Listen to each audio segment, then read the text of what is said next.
Hello my dear student, welcome to Rehan सा commerce channel. हमने S Y B com semester 3 का accountancy and financial management मतलब financial accounting sem 3 चालू कर दिया था। ये बी कॉम के साथ साथ बैफ वालों को भी काम आएगा ये चैप्टर जो हम अभी पढ़ेंगे। ठीक है, हमने इसका चैप्टर नंबर 1 स्टार्ट किया था, जिसमें मैंने आपको प्रीवियस वाले लेक्चर में थोड़ा इंट्रोडक्शन दिया था इसका। प्री इनकॉर्पोरेशन क्या होता है, पोस्ट इनकॉर्पोरेशन क्या होता है, राइट। प्रीवियस लेक्चर में मैंने इसका थोड़ा इंट्रोडक्शन दिया था, सो वो थोड़ा देख लेते हैं। सी, प्री इनकॉर्पोरेशन क्या होता है, पोस्ट इनकॉर्पोरेशन क्या होता है, मैंने आप लोगों को ऑलरेडी बता चुका हूँ। ठीक है, प्री इनकॉर्पोरेशन मतलब इनकॉर्पोरेशन होने के पहले का पीरियड, और पोस्ट इनकॉर्पोरेशन मतलब आपका बिजनेस में आपने जो बिजनेस आपने परचेज किया वो बिजनेस आपका इनकॉर्पोरेशन हो गया उसके बाद का पीरियड। प्री इनकॉर्पोरेट रिटर्न बता रहा हूँ। प्री इनकॉर्पोरेशन का मतलब होता है आपने बिजनेस तो परचेज कर लिया बट मगर अभी तक आपका बिजनेस नाम पे नहीं चढ़ा। ठीक है, तो अच्छा चलो रिटर्न समझा देता हूँ डिटेल में। फॉर एग्जाम्पल मैंने बिजनेस खरीदा 1 जनवरी 2024 को, तो मेरा ईयर कब ख़त्म होगा, 31 दिसंबर 2024। मैंने बिजनेस तो खरीद लिया बट मेरे बिजनेस जो है नाम पर नहीं चढ़ा। ठीक है, नाम पे मेरा बिजनेस कब चढ़ा, 1 अक्टूबर को। ठीक है, तो फिर मेरा जो जनवरी से लेके सितंबर तक का जो पीरियड रहेगा ना उसको मैं बोलूँगा प्री इनकॉर्पोरेशन का पीरियड।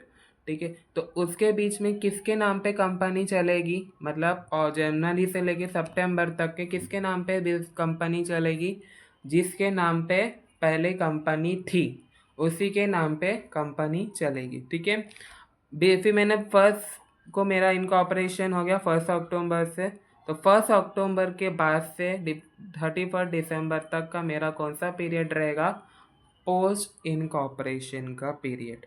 ठीक है, तो हमको इधर टाइम रेशियो क्या मिलेगा, तो आपको टाइम रेशियो कैसा निकालना है, जो भी प्री इनकॉर्पोरेशन के अंदर हमारा पीरियड आया, ठीक है, तो कितना मंथ आया हमारा, जनवरी फरवरी मार्च अप्रैल मई जून जुलाई अगस्त सितंबर। ठीक है, सितंबर 9th मंथ, तो प्री इनकॉर्पोरेशन में हमारा 9th मंथ आया, तो आएगा टाइम रेशियो में पहले हम लेंगे 9। उसके बाद अक्टूबर 1 अक्टूबर को हमारा इनकॉर्पोरेशन हो रहा है, तो अक्टूबर नवंबर दिसंबर ये 3 महीना आपका पोस्ट इनकॉर्पोरेशन है, तो 3 मंथ फॉर पोस्ट इनकॉर्पोरेशन, फिर 3 लिख दी, तो यहाँ पे आपका टाइम रेशियो निकल जाएगा। ठीक है, तो टाइम रेशियो आपका क्या आएगा, 9:3, सो 3 1 3, उसको हम और छोटा करेंगे, 3 1 3, 3 3 9। हाँ, सो 3:1। ठीक है, अब सेल रेशियो। ठीक है, सेल्स रेशियो कैसा निकलेगा, सेल्स रेशियो निकलेगा आपने जो भी प्री इनकॉर्पोरेशन के पीरियड में जो भी प्रॉफिट करा। फॉर एग्जांपल मेरा प्री इनकॉर्पोरेशन के पीरियड में मेरा 5 लाख का प्रॉफिट हुआ, तो मैंने तो 5 लाख लिखा हूँ। और पोस्ट इनकॉर्पोरेशन के बाद मतलब इनकॉर्पोरेशन के बाद मेरा 3 लाख का प्रॉफिट हुआ, तो प्री इनकॉर्पोरेशन में कितना प्रॉफिट आएगा, 5 लाख, और पोस्ट इनकॉर्पोरेशन में मेरा कितना प्रॉफिट आएगा, 3 लाख। ठीक है, सो 5 लाख 3 लाख, सो 0 0 कैंसिल करेंगे तो आपका सेल्स रेशियो आपको मिल जाएगा। ये मैंने आपको करवाया था प्रीवियस लेक्चर में। ठीक है, तो इसके पहले अगर आप लोगों ने प्रीवियस लेक्चर नहीं देखी तो प्लीज़ जाके उसमें मैंने डिटेल में बताया हो, आप लोग देख लेना। अगर फिर भी नहीं समझ आए तो आप लोग मुझे कमेंट में पूछ सकते हो। आज के लेक्चर में हम 2 सम करेंगे, छोटे छोटे सम ही करेंगे। ठीक है, ज़्यादा हार्ड लेवल के नहीं करेंगे। ठीक है, सो टेक्स्ट बुक होगा, तो टेक्स्ट बुक का पेज नंबर 5 ये बी कॉम के साथ साथ बैफ के लिए भी काम आएगा। ठीक है, क्वेश्चन नंबर सी, मैंने आप लोगों को पहले ही बोल दिया हूँ कि जो भी आपका ये आपको रिवाइज तो करना है सम करने से पहले। ठीक है, तो सम करने से पहले आपको ये फॉर्मेट पढ़ना पड़ेगा कि कौन सी चीज़ किधर जा रही है, तो आपको आसानी पड़ेगी। ठीक है, वैसे तो सम करने के टाइम मैं आपको बताऊंगा, मगर फिर भी बोल रहा हूँ, एक एक बार बाय हार्ट कर लेना कि कौन सी चीज़, मतलब प्री इनकॉर्पोरेशन में क्या जाएगा, पोस्ट इनकॉर्पोरेशन में जाएगा क्या, रेशियो ऑफ टाइम में क्या लिखेंगे, रेशियो ऑफ सेल्स रेशियो में क्या। तो ये सब चीज़ आप लोग एक बार बाय हार्ट कर लेना, ठीक है। चलो सम स्टार्ट करते हैं। फर्स्ट सम में मैं सिर्फ आपको बेसिक पता चलेगा कि प्री पोस्ट इनकॉर्पोरेशन का कैसा क्या होता है, ठीक है। फिर सेकेंड सम इससे थोड़ा और लेवल अप है, फिर level up level up level up होते जाएगा। ये बेसिक सम है, एकदम बेसिक सम है, ठीक है। क्या बोला है, a company was incorporated, a company was incorporated on 1st April 2024 to take over a business from 1st January 2024। इधर ध्यान देना आप, कंपनी इनकॉर्पोरेट कब हो रही है, 1 अप्रैल 2024 को, बट हमने कंपनी टू टेक ओवर कब किया था, मतलब खरीदा कभी। टेक ओवर का मतलब होता है कि हमने कंपनी को परचेज किया। तो हमने कंपनी को परचेज कब किया, 1 जनवरी 2024। तो वर्किंग नोट, ठीक है, 1 जनवरी 2024 को हमने कंपनी को परचेज किया। एक सेकेंड,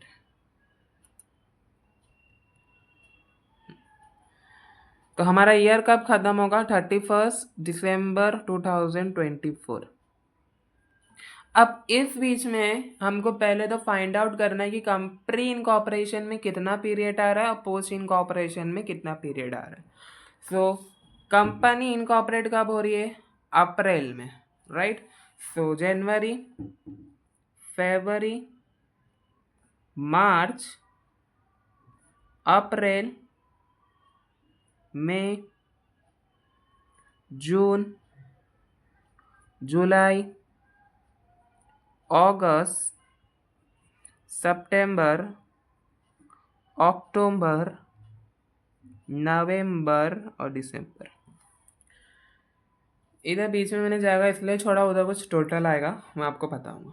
कंपनी हमारी इनकॉर्पोरेट हो रही है 1 अप्रैल, तो आपका जनवरी, फरवरी और मार्च ये क्या कौन सा महीना हो जाएगा, प्री इनकॉर्पोरेशन का महीना। मैंने आप लोगों को बता दिया, इनकॉर्पोरेशन के महीने से पहले, मतलब आपकी जो भी डेट पे कंपनी इनकॉर्पोरेट हो रही है वो मंथ के पहले जो भी मंथ आएगा वो आपका प्री इनकॉर्पोरेशन होगा। और इनकॉर्पोरेशन के बाद, मतलब इनकॉर्पोरेशन जो मंथ पे आपकी कंपनी इनकॉर्पोरेट हो रही है वो मंथ से लेके आगे के मंथ तक हमारा पोस्ट इनकॉर्पोरेशन होगा। तो हमारी इधर कंपनी कौन से मंथ पे इनकॉर्पोरेशन मिल रहा है हमें, अप्रैल को। तो अप्रैल से लेके 31 दिसंबर तक हमारा पोस्ट इनकॉर्पोरेशन का महीना रहेगा, ठीक है। तो हमें इधर प्री और पोस्ट मिल गया, तब हम निकालेंगे टाइम रेशियो। इधर सब में बोला नहीं गया टाइम रेशियो निकालना, बट मैं तुमको बता रहा था एग्जाम्पल के लिए। प्री इनकॉर्पोरेशन में 3, तो 3 आ जाएगा। तो बचा कितना, अप्रैल, मई, जून, जुलाई, अगस्त, सितंबर, अक्टूबर, नवंबर, दिसंबर। 3 1 जा 3, 3 3 जा 9। हमारा रेशियो क्या आएगा, समझा टाइम रेशियो कैसा निकला, सेल्स रेशियो भी निकलेगा, ठीक है। अब ये हमको तो पता चल गया कि प्रो पोस्ट इनकॉर्पोरेशन में कितना मंथ आ रहा है। अब देखते हैं आगे क्या बोला है। Rent was paid at the rate rupees 9,000 per annum till 30 June 2024 and at the rate of 12,000 per annum till 31st December 2024। ठीक है, बोला है रेंट हम पे कर रहे हैं कितना, 9,000, कब तक, 30 जून तक। कितना पर रहे हैं, मतलब 9,000 पर एनम बोला है, पर एनम बोला यानी पूरा साल हम कहलाएंगे उसको। तो rent was paid at the rate rupees 9,000 per annum, कब तक, 30 जून तक। तो पर एनम बोला तो पूरा महीना, पूरा साल, बट रेंट हम डिवाइड कब करेंगे, कब तक का, 30 जून तक का। कौन से हिसाब से, 9,000 के हिसाब से। तो 9,000 डिवाइडेड बाय 12 हमको आंसर आ जाएगा 750। तो हमारा 750 रेंट 30 जून तक जो है वो डिवाइड हो गया ना, जून तक के महीने में बांटा जाएगा रेंट। ठीक है। सो जनवरी में हमको 750 रेंट मिला, फरवरी के महीने में हमें 750 रेंट मिला, मार्च के महीने में हमें 750 मिला, अप्रैल के महीने में हमें 750, मई के महीने में 750 और जून के महीने में 750। फिर आगे बोला है and at the rate of 12,000 per annum till 31 दिसंबर 2024। फिर जुलाई से लेके दिसंबर तक कितने के हिसाब से बोला है? 12,000 के हिसाब से बोला है। तो वही 12,000 को हम डिवाइड कर देंगे 12,000। क्यों 12 को 12 से डिवाइड करेंगे? क्योंकि पर एनम बोला है, तो पर एनम बोला है तो पूरा साल हम पकड़ेंगे। ठीक है। अगर पर एनम नहीं बोलता तो हम अलग तरीके से डिवाइड कर देते, मगर इस सब में पर एनम बोला है इसलिए हम पूरा साल पकड़ेंगे। ठीक है। तो 12,000 को हम 12 से डिवाइड कर लिए तो 1000 आया। तो जुलाई से लेके दिसंबर तक हमने 1000 रुपीज़ रेंट पे करे एज पर 12,000।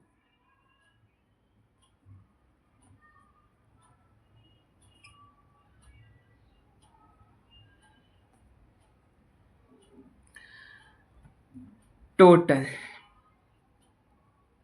अब रेंट निकल गया। अब आगे क्या बोला है? Book of account are close on 31 December, find out amount of rent and it allocation between pre and post incorporation period. हमने तो अलोकेशन कर लिया, अभी हमें फाइंड आउट करना है कि प्री इनकॉर्पोरेशन के पीरियड में हम कितना रेंट पे करें और पोस्ट इनकॉर्पोरेशन के पीरियड में हमने कितना रेंट पे करें। ठीक है। हमने तो अलॉट कर लिया, हमको महीना मिल गया। प्री इनकॉर्पोरेशन हमें 3 महीना आ रहा है और पोस्ट में 9 महीना आ रहा है। तो प्री इनकॉर्पोरेशन में कितने महीने आ रहे? 3। तो तीनों को प्लस करो, 7.5 7.5 7.5 कितना आएगा? 7.5 7.5 7.5 2250। तो हमें प्री इनकॉर्पोरेशन का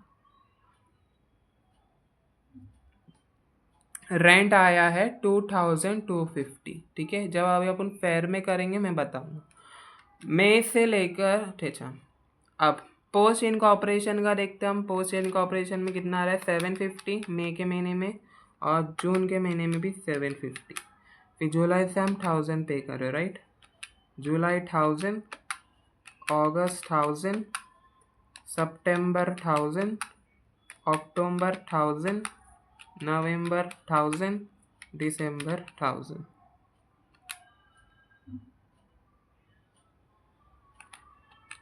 एक सेकेंड।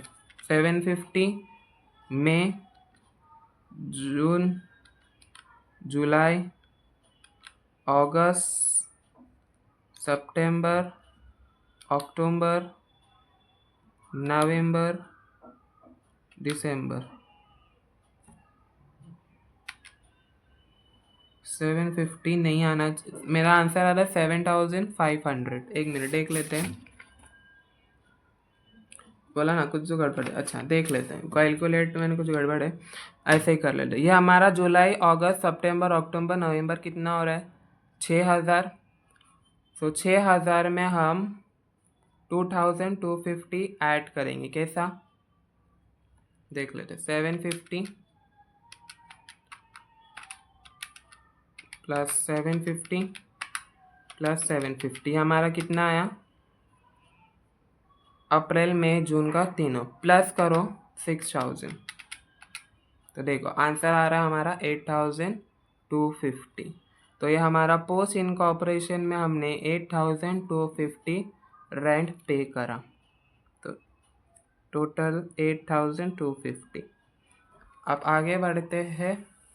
चलो ये अपन ने वर्किंग नोट करा, मैंने वो कर लिया था। Particular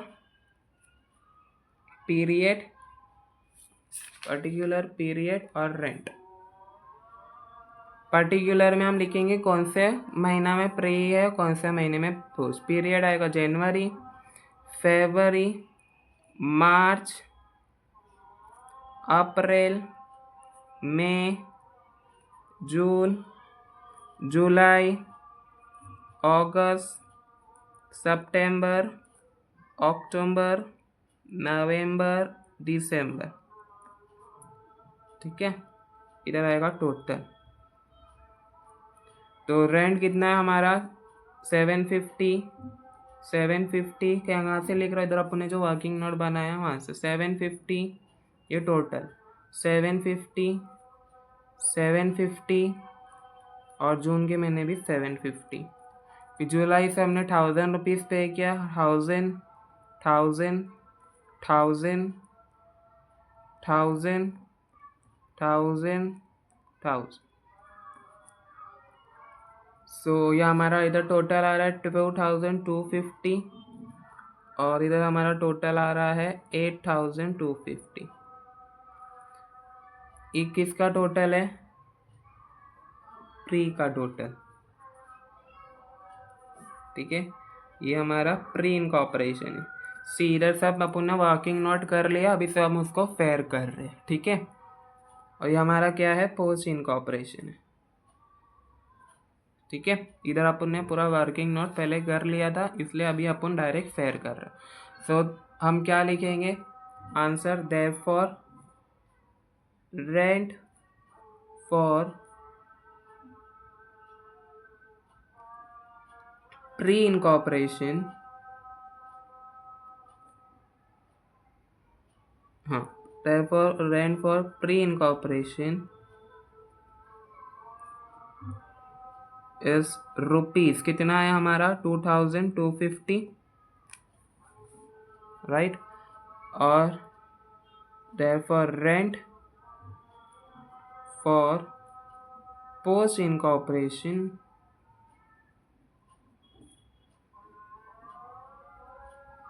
is rupees 8250। हमको बोला गया था find out the amount of it, find out the amount of rent and it allocation. तो हमने अलोकेशन कर दिया, मतलब कौन सा पीरियड गया हमको प्री में, और हमने रेंट भी निकाल लिया। समझा, ये बेसिक सम था। ठीक है, कुछ भी डाउट हो, कुछ भी नहीं समझ आया हो तो आप लोग मुझे जो है वो पूछ सकते हो कमेंट में। ठीक है, प्री इनकॉर्पोरेशन, पोस्ट इनकॉर्पोरेशन। अभी जाते हैं नेक्स्ट सम। नेक्स्ट सम है हमारा नेक्स्ट सम, अच्छा एक सेकेंड, ये हमने लिखा आंसर देयरफॉर रेंट पेड। एक सेकेंड, ये आप लोग ऐसे लिख सकते हो, इधर जगह नहीं है, मैंने इधर दिखेगा नहीं आप लोग को। इधर आप लोग इधर ऊपर में लिख के बता रहा हूँ कैसे सही से लिखना है। मेरा जगह नहीं थी इसलिए मैंने वो ऊपर थोड़ा चिपका के लिख दिया। आप लोग को लिखना है सही तरीके से, rent paid for incorporation, sorry in pre-incorporation, in pre-incorporation